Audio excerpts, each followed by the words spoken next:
All right, everybody, I have some, what's this called? I have some Forsythia cutting here.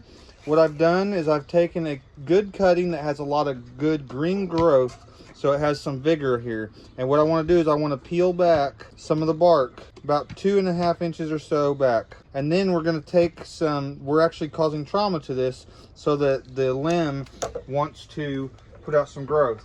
Then we're going to dip it in some rooting stimulator. Make sure we get it all dipped in there. Good deal. And then we're going to take a pot and we're going to simply put that deep into the pot.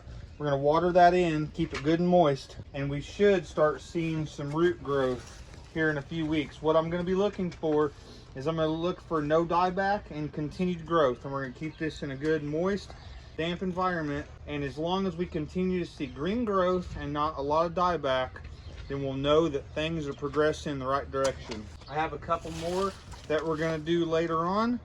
It's really just that simple. You're going to do a little bit of bark removal, dip it in some root stimulator, and then get it in. You can use perlite, soil, or sand. You just want something that's not a heavy soil. You don't want to use a clay. You want to use something that's light and fluffy.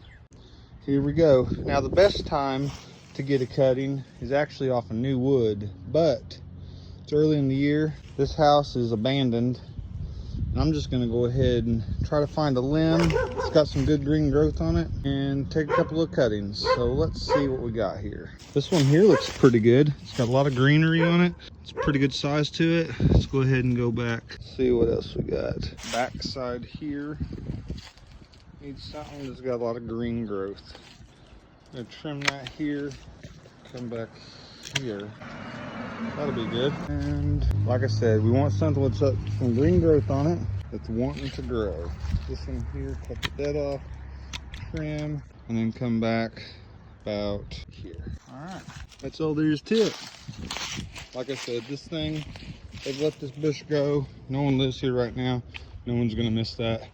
We can turn this into 3 really nice shrubs pretty easily.